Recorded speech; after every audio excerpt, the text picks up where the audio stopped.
Howdy guys, welcome to my YouTube channel, Jack of All Trades, and today I'm going to be showing you all how to make a standardized thumb for your Mini X bucket.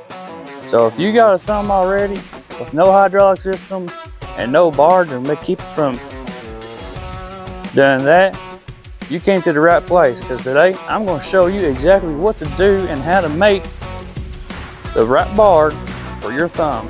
So let's jump right into the video, starting off from scratch. If you already got some of the parts, fast forward throughout the video, and I'll show you how to get this thing done.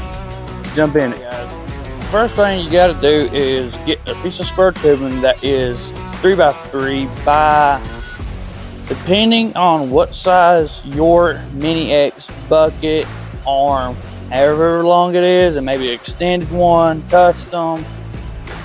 There's some crazy stuff out there. Anyways, mine is going up to 27 inches long. Now, I went ahead and did this off of camera. It's a 3x3 square tubing. I already cupped it off on both ends, and I wish to God I had it recorded, but really, I mean, there ain't much to record. I can just show it to you now and just tell you what it is. But it's 27 inches long with the couplings on it to seal it up, so no leaks or anything, but I will drill a hole in case there is damp or water in there, and water ain't gonna bust it open when it comes wintertime. Now, you need 3, 2 on one end and 1 on the other.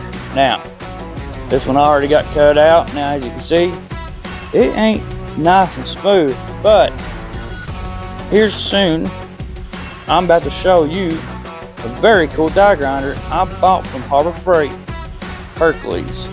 It's a little unboxing, but I'm gonna unbox it into this video, so not really. I'm needing to get this job done.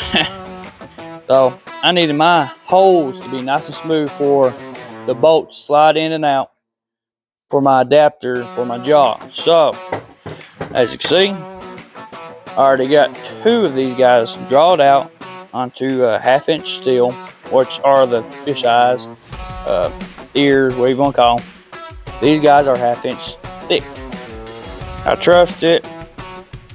I just steel I had laying around, it's 1/2-inch. I'm going to cut the rest of these guys out, and I'll show you how and what that little die grinder can do.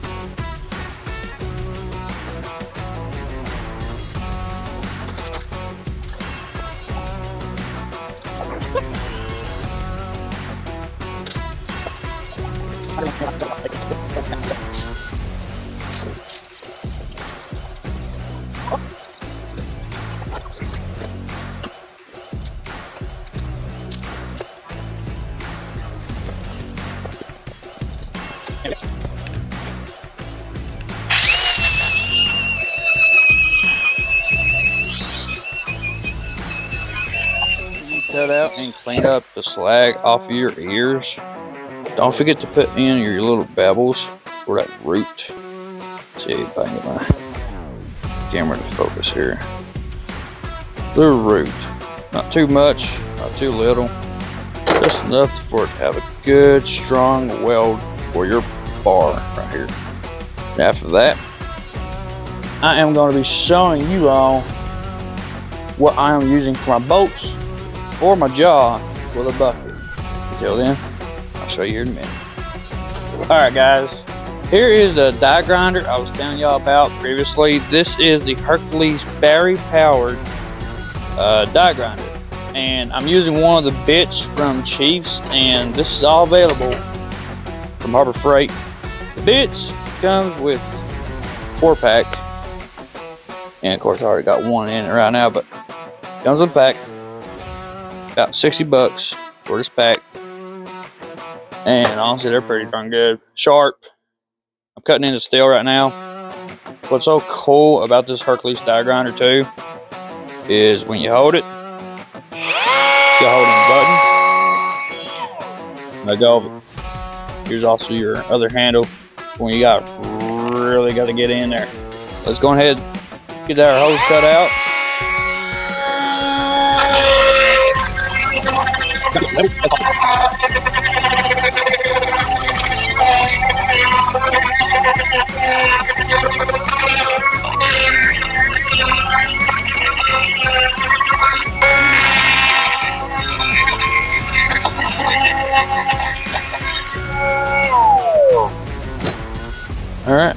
Let's test it out.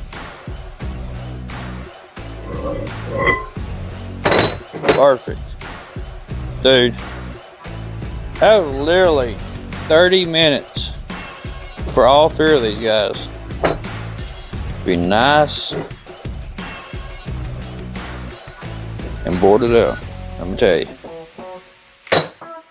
that's a pretty good grinder, I tell you, especially the bits. Still sharp. I mean, dude, I didn't have this much crap over here. I mean, it is all over my welder, all over. Now, when you seen this is a very badly bent bar. Went to my forks on my tractor, got it replaced with a new beam. Now, I am using this. Whatever is left square is probably going to be this little section here. I'm not needing that long of a bolt for this arm, my jaw.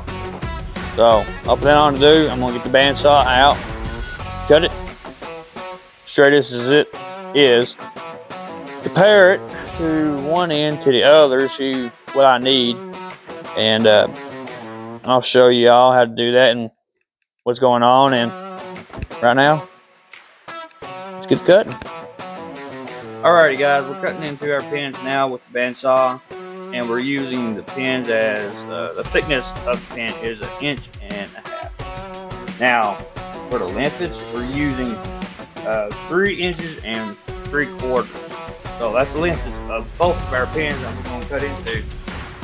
And the thickness is 1.5. So I'm going to get to cutting and we'll start drilling.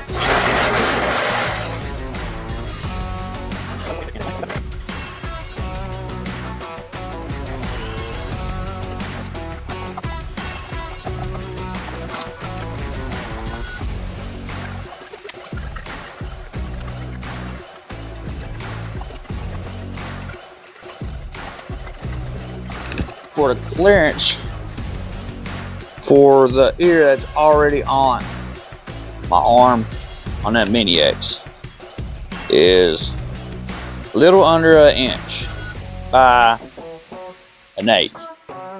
So I'm going to be doing 1 inch and 1/16, 2/16 around there, 1 inch and 2/16. I already got everything marked up here, but there it is. I already got my marks on. What I plan on to do is I'm going to take her up first. Now, I know it's going to pull it towards it, the heat wheel.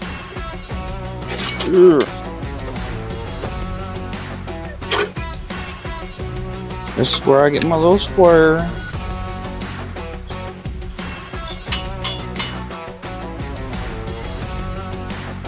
I go to work on it.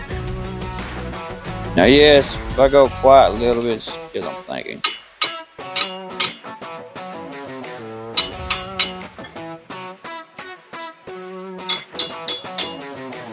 All right.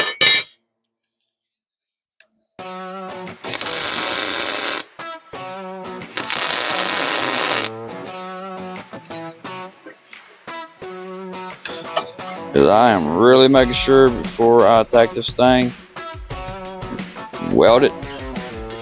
Making sure before I weld it, this thing ain't gonna be crooked or anything, because now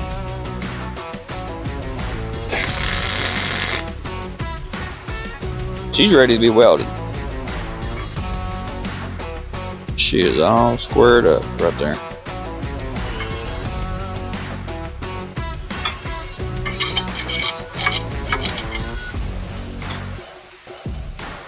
Perfect.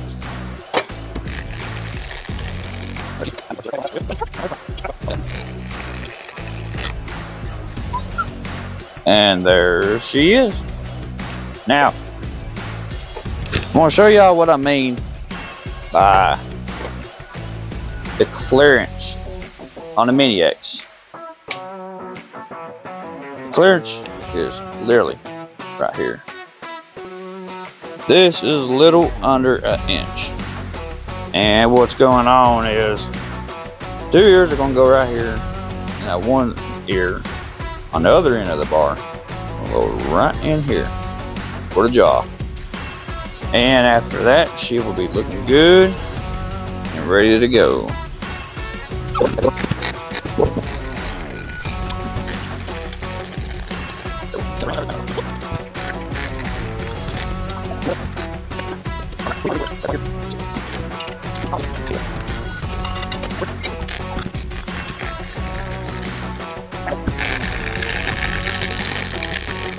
Alrighty guys, got done with the welding. Make sure on each side, except for the middle, right here, make sure on each side you put 3 weld passes, because that will strengthen this arm out for you. Make sure you put 3 passes. 3. High temp, high penetration welding. Now, she's about to get ready to be painted after she cools off. I just got done cleaning all the rust off her, about to blow her here in a few minutes. And after that, that is the weldment for this arm. Now, accordingly, we got 1 pin already, and we just need to cut 1 more pin, and this will be a complete job for the arm, for the jaw of the bucket on the mini gauge. Alrighty guys, we got both our pins cut. Now it's time to drill for the carter key or pinhole for securement, so that way it ain't going to fall out on you while you're working with it. So we're at the drill press now, and let's go ahead and get this thing on. And be sure to be safe. I wish I had a vise for this drill press, but you gotta work with what you got. I got my hands. Be really careful if you ain't got a vise.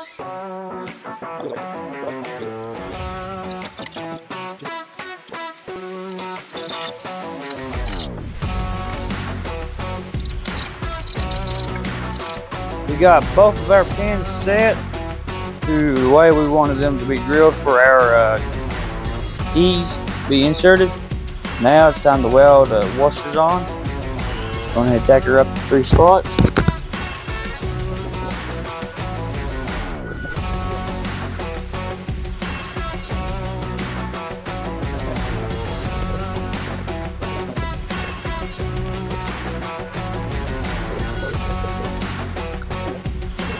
That's both of our pins. Very damn hard. I'll do that. We are ready to put this thing in. Now just get this thing out of my hands so I can show you what I'm putting into my bolts. I am putting in these humongous carter keys into each pin that I drilled out for the hole. So we're putting these guys in.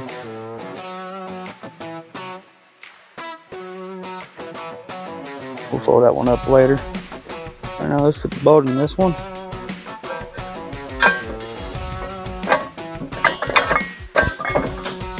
And there we go. Guys, I hope I was helpful to show y'all how to build one, or kind of give you a good idea of what to do when you're wanting to make these manuals into like a standardized jaw for your thumb. But I appreciate y'all. Don't forget to like, subscribe, and comment onto the YouTube channel. And thank you for watching Jack of All Trades. Until next time, I'll see you guys.